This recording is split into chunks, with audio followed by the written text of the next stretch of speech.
Stories, fables, ghostly tales.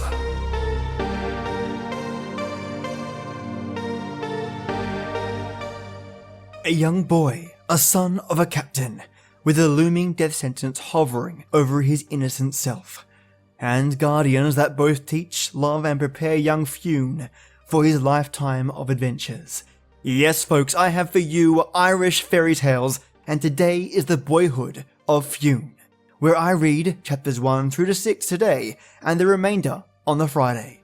So, the last Irish folktale, Tuan Mac of Caerhil, had descriptive language of what it felt like to be the animals that he reincarnated into, what it felt like to be a boar, the strength, the determination, the toughness, and the fear he had as an aging elk in a forest of wolves. Now we learn and discover what it feels like to be a child in those days, a hunted child, a child with an unknown burden, the experiences of young Fionn. Turn off the lights, turn up the sound, and let's listen to some fairy tales. The Boyhood of Fionn, Chapter 1. He was a king, a seer, and a poet. He was a lord with a manifold and great train. He was our magician, our knowledgeable one, our soothsayer. All that he did was sweet with him. And however ye deem my testimony of Fionn excessive, and although ye hold my praising overstrained, nevertheless, and by the king that is above me, he was 3 times better than all I say. Saint Patrick. Fionn, F-I-O-N-N, pronounced Fionn to rhyme with tune, got his first training among women. There is no wonder in that, for it is the pup's mother teaches it to fight. And women know that fighting is a necessary art, although men pretend there are others that are better. These were the women druids, Bovmorl and Leoluatra. It will be wondered why his own mother did not train him in the first natural savageries of existence, but she could not do it. She could not keep him with her for dread of the clan Morna. The sons of Morna had been fighting and intriguing for a long time to oust her husband, Uael, from the captaincy of the Fuana of Ireland, and they had ousted him at last by killing him. It was the only way they could get rid of such a man. But it was not an easy way, for what Fionn's father did not know in arms could not be taught to him even by Morna. Still, the hound that can wait will catch a hare at last. And even Manannan sleeps.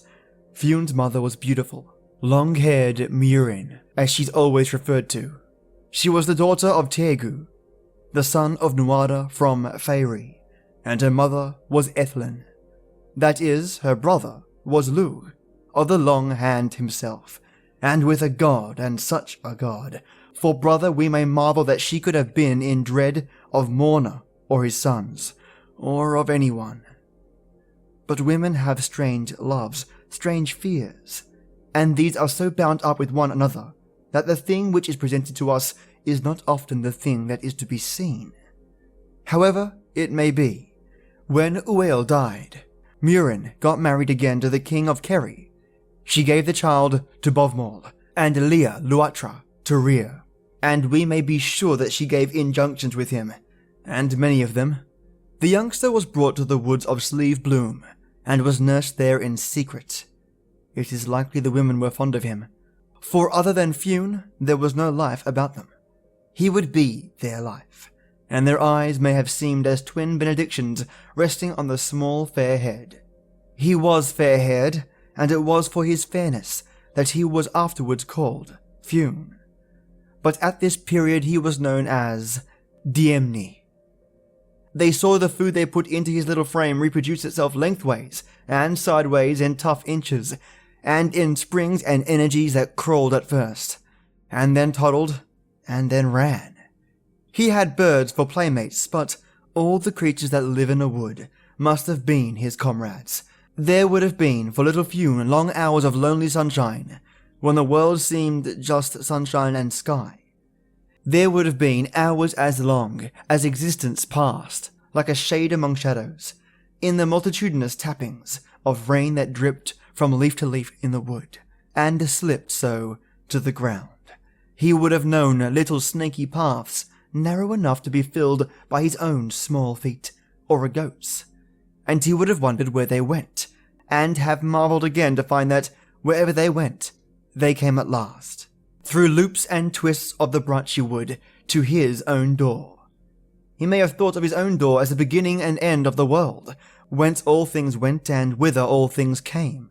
Perhaps he did not see the lark for a long time, but he would have heard him, far out of sight in the endless sky, thrilling and thrilling until the world seemed to have no other sound but that clear sweetness. And what a world it was to make that sound! Whistles and chirps, coos and caws and croaks would have grown familiar to him, and he could at last have told which brother of the great brotherhood was making the noise he heard at any moment. The wind, too. He would have listened to its 1,000 voices, as it moved in all seasons and all moods. Perhaps a horse would stray into the thick screen about his home, and would look as solemnly on Fune as Fune did on it. Or, coming suddenly on him, the horse might stare, all a cock with eyes and ears and nose, one long, drawn facial extension, ere he turned and bounded away, with manes all over him and hooves all under him, and tails all around him. A solemn-nosed, stern-eyed crow would amble and stamp in his wood to find a flyless shadow, or a strayed sheep would poke its gentle muzzle through leaves. A boy, he might think as he stared on a staring horse, a boy cannot wag his tail to keep the flies off, and that lack may have saddened him. He may have thought that a cow can snort and be dignified at the one moment, and that timidity is comely in a sheep. He would have scolded the jackdaw, and tried to outwhistle the throstle, and wondered why his pipe got tired when the blackbirds didn't. There would be flies to be watched, slender atoms in yellow gauze that flew, and filmy specks that flitted, and sturdy thick-ribbed brutes that pounced like cats and bit like dogs, and flew like lightning. There would be much to see and remember and compare, and there would be, always, his two guardians. The flies change from second to second. One cannot tell if this bird is a visitor or an inhabitant, and a sheep is just sister to a sheep, but the women were as rooted as the house itself. Chapter 2. Were his nurses comely or harsh-looking? Fune would not know. This was the one who picked him up when he fell, and that was the one that patted the bruise. This one said, "Mind you don't tumble in the well," and that one, "Mind thee little knees among the nettles." But he did tumble, and record that the only notable thing about a well is that it is wet, and as for nettles, if they hit him, he hit back. He slashed into them with a stick and brought them low. There was nothing in wells or nettles, only women dreaded them. One patronized women and instructed them and comforted them, for they were afraid about one. They thought that one should not climb a tree. "Next week," they said at last, "you may climb this one," and next week lived at the end of the world. But the tree that was climbed was not worth while when it had been climbed twice. There was a bigger one nearby. There were trees that no one could climb, with vast shadow on one side and vaster sunshine on the other. It took a long time to walk around them, and you could not see their tops. It was pleasant to stand on a branch that swayed and sprung, and it was good to stare at an impenetrable roof of leaves, and then climb into it. How wonderful the loneliness was up there! When he looked down, there was an undulating floor of leaves, green and green and greener, to a very blackness of greenness, and when he looked up, there were leaves again, green and less green and not green at all, up to a very snow and blindness of greenness, and above and below and around there was sway and motion, the whisper of leaf on leaf, and the eternal silence to which one listened, at which one tried to look. When he was 6 years of age, his mother, beautiful, long-haired Muirn, came to see him. She came secretly, for she feared the sons of Morna, and she had paced through lonely places in many countries before she reached the hut in the wood, and the cot where he lay with his fists shut and sleep gripped in them. He awakened, to be sure. He would have one ear that would catch an unusual voice, one eye that would open, however sleepy the other one was. She took him in her arms and kissed him, and she sang a sleepy song until the small boy slept again. We may be sure that the eye that could stay open stayed open that night as long as it could, and that the one ear listened to the sleepy song until the song got too low to be heard, until it was too tender to be felt vibrating along those soft arms, until Fionn was asleep again. With a new picture in his little head, and a new notion to ponder on. The mother of himself, his own mother. But when he awakened, she was gone. She was going back secretly in dread of the sons of Morna, slipping through gloomy woods, keeping away from habitations, getting by desolate and lonely ways to her lord in Kerry. Perhaps it was he that was afraid of the sons of Morna, and perhaps she loved him. Chapter 3. The women druids, his guardians, belonged to his father's people. Bovmol was Uel's sister, and consequently Fionn's aunt. Only such a blood tie could have bound them to Clan Baishni, for it is not easy, having moved in the world of court and camp, to go hide with a baby in a wood, and to live as they must have lived, in terror. What stories they would have told the child of the sons of Morna himself, the huge-shouldered, stern-eyed, violent Connachtman, and of his sons, young Golmore MacMorna, in particular. As huge-shouldered as his father, as fierce in the onset, but merry-eyed when the other was grim, and bubbling with laughter that made men forgive even his butcheries. Of Conan, Mael MacMornan, his brother, gruff as a badger, bearded like a boar, bold as a crow, and with a tongue that could manage an insult where another man would not find even a stammer. His boast was that when he saw an open door, he went into it, and when he saw a closed door, he went into it. When he saw a peaceful man, he insulted him, and when he met a man who was not peaceful, he insulted him. There was Garadov MacMorna, and savage Art Og, who cared as little for their own skins as they did for the next man's, and Gara must have been rough indeed to have earned in that clan the name of the rough MacMorna. There were others, wild Connachtmen, all as untamable and unaccountable as their own wonderful countryside. Fionn would have heard much of them, and it is likely that he practiced on a nettle at taking the head off Goll, and that he hunted a sheep from cover in the implacable manner he intended later on for Conan the Swearer. But it is of Ual, Mac Baishni, he would have heard most. With what a dilation of spirit the ladies would have told tales of him, Fionn's father, how their voices would have become a chant, as feat was added to feat, glory piled on glory. The most famous of men, and the most beautiful, the hardest fighter, the easiest giver, the kingly champion, the chief of the Fionnan Nachirin.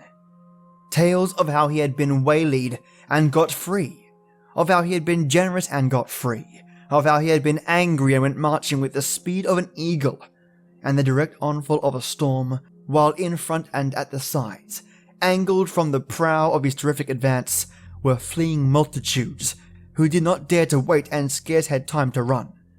And how at last, when the time came to quell him, nothing less than the whole might of Ireland was sufficient for that great downfall.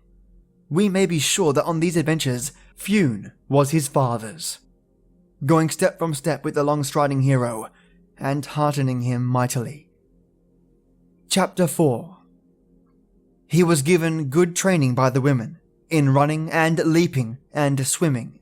One of them would take a thorn switch in their hand, and Fionn would take a thorn switch in his hand, and each would try to strike the other, running around a tree. You had to go fast to keep away from the switch behind, and a small boy feels a switch. A switch is a small branch with thistles. Fionn would run his best to get away from that prickly stinger, and how he would run when it was his turn to deal the strokes. With reason too, for his nurses had suddenly grown implacable.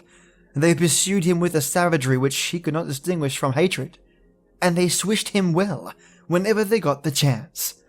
Fune learned to run. After a while he could buzz around a tree like a maddened fly, and oh the joy when he felt himself drawing from the switch and gaining from behind on its bearer.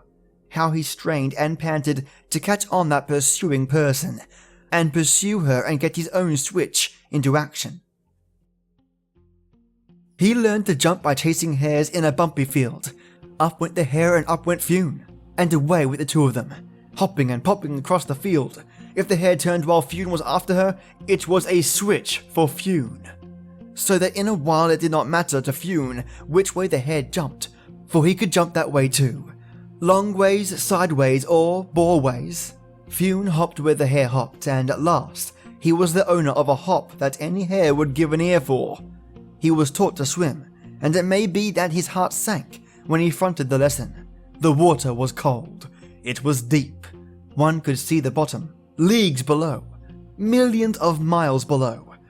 A small boy might shiver as he stared into that wink and blink and twink of brown pebbles and murder. And these implacable women threw him in. Perhaps he would not go in at first. He may have smiled at them and coaxed them and hung back. It was a leg and an arm gripped then, a swing for Fune, and out and away with him, plop and flop for him, down into chill deep death for him, and up with a splutter, with a sob, with a gasp at everything that caught nothing, with a wild flurry, with a raging despair, with a bubble and a snort as he was hauled again down, and down and down, and found as suddenly that he had been hauled out. Fune learned to swim until he could pop into the water like an otter and slide through it like an eel. He used to try and chase a fish, the way he chased hares in the bumpy field, but there are terrible spurts in a fish. It may be that a fish cannot hop, but he gets there in a flash, and he isn't there in another. Up or down, sideways or endways, it is all one to a fish. He goes and is gone. He twists this way and disappears the other way.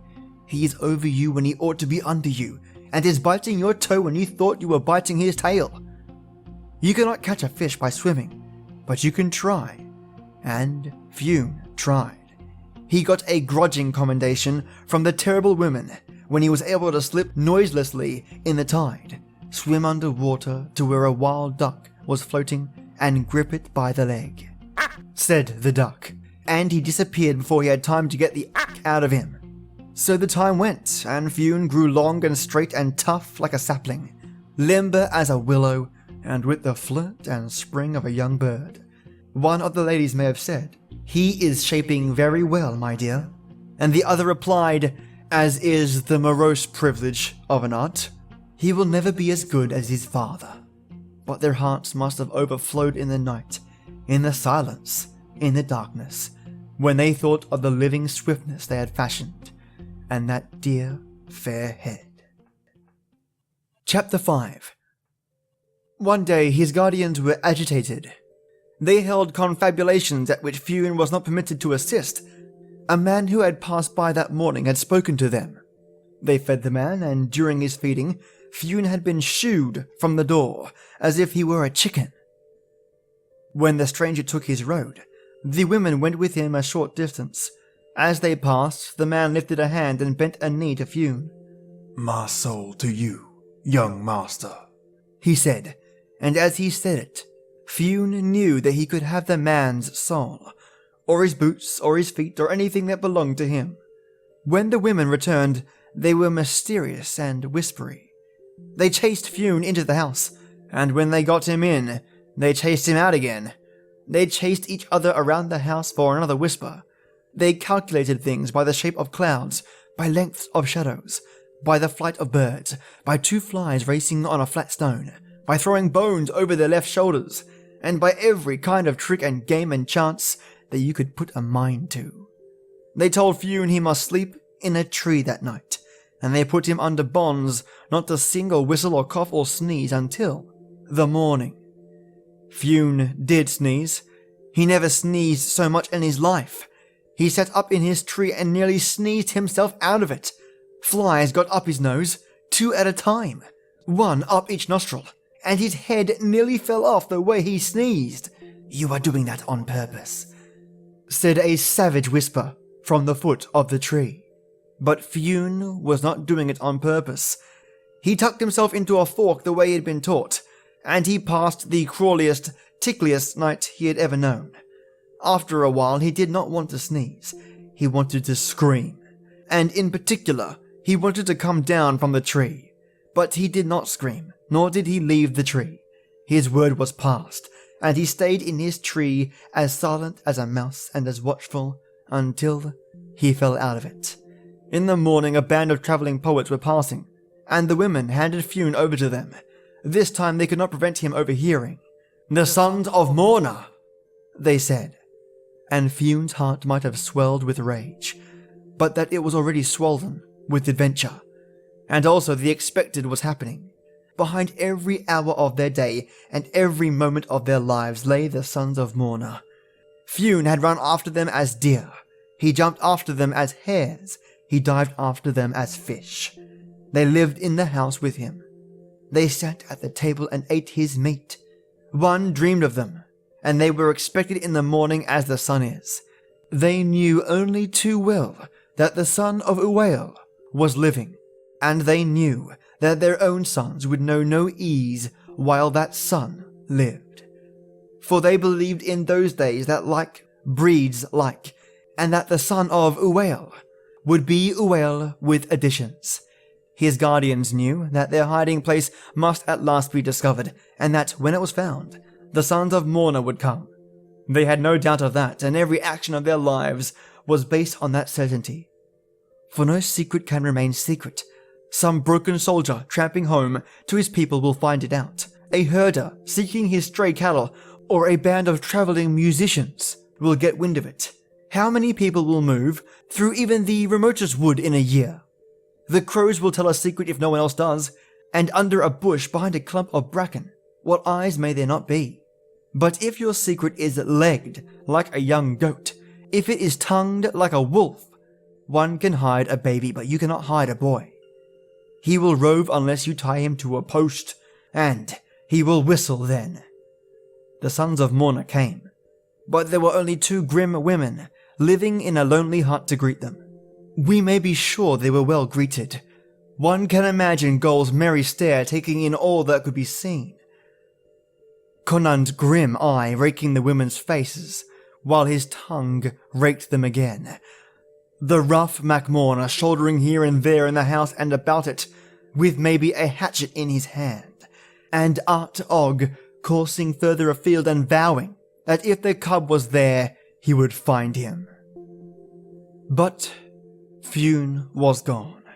He was away, bound with his band of poets for the Galtees.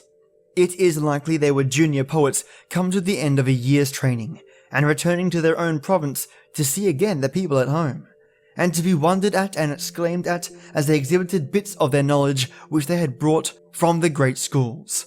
They would know tags of rhyme and tricks about learning which Fionn would hear of, and now and again, as they rested in a glade or by the brink of a river, they might try their lessons over. They might even refer to the Ogham wands on which the first words of their tasks and the opening lines of poems were cut, and it is likely that, being new to these things, they would talk of them to a youngster, and, thinking that his wits could be no better than their own, they might have explained to him how Ogham was written. But it is far more likely that his women guardians had already started him at those lessons. Still, this band of young bards would have been of infinite interest to Fionn, not on account of what they had learned, but because of what they knew, all the things that he should have known as by nature. The look, the movement, the feeling of crowds, the shouldering and intercourse of man with man, the clustering of houses, and how people bore themselves in and about them, the movement of armed men, and the homecoming look of wounds, tales of births, and marriages and deaths, the chase with its multitudes of men and dogs, all the noise, the dust, the excitement of mere living.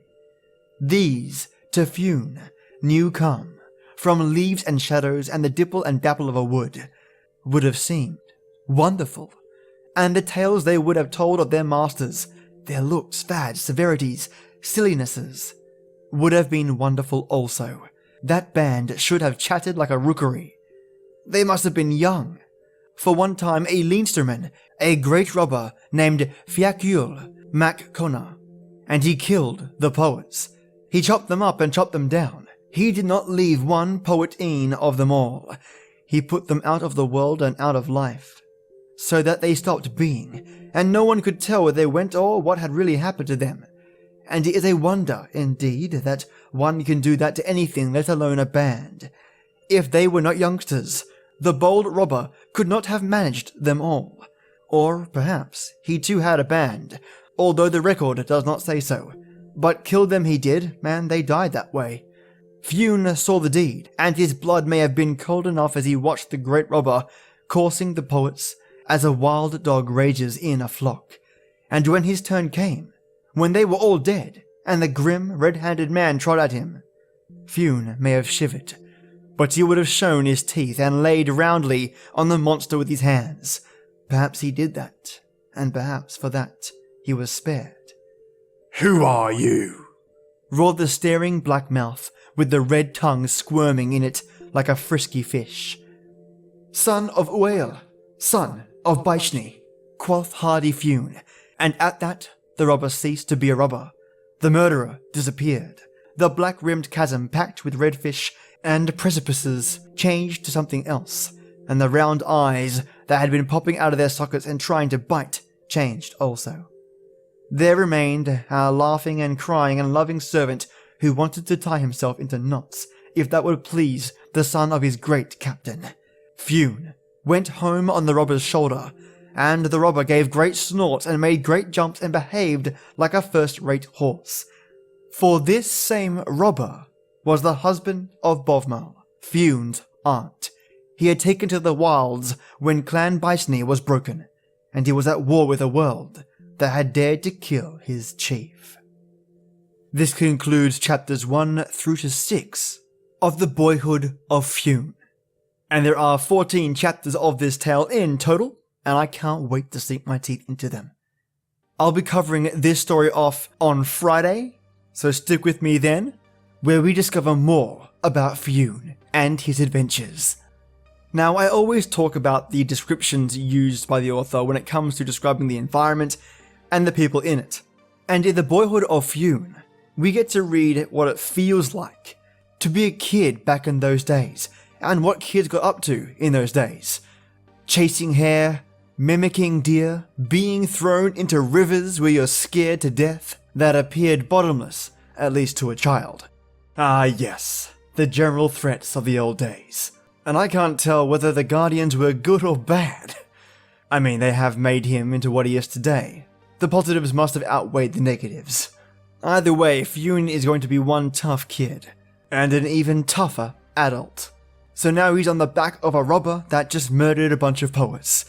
Yet another sentence I thought I'd never ever say. So yeah, I'm looking forward to the rest of this story and how it pans out. What do you like about these Irish folk tales? As you know, for me, it's definitely the language. For others, it might be the lore surrounding Irish fairy tales. And if any of you out there have an Irish fairy tale that you'd love me to narrate, let me know. Point me in the right direction with an email to storiesfablesghostlytales@gmail.com. I've also been receiving a lot of thank you emails and a lot of awesome feedback via email. Thank you so much. It's always awesome to hear from you lovely listeners. So feel free to reach out to me at any time. And if you're really enjoying the Irish folk tales, there's plenty more on the way. I also have some authors sending me some stories, so I can't wait to narrate those as well. So I'll have plenty of stories to shake it up with next week. And should you have 2 seconds to spare, hop onto iTunes and leave this podcast a review. It lets others know out there that this podcast exists and is worth listening to. And a huge thank you, of course, to all of you that have done that so far. It means the world to me. So have a creepy Wednesday night, or deliciously lovely morning. Drink loads of Earl Grey or any hot beverage, and I'll catch you Friday for the remainder of The Boyhood of Fionn. And as always, till next time.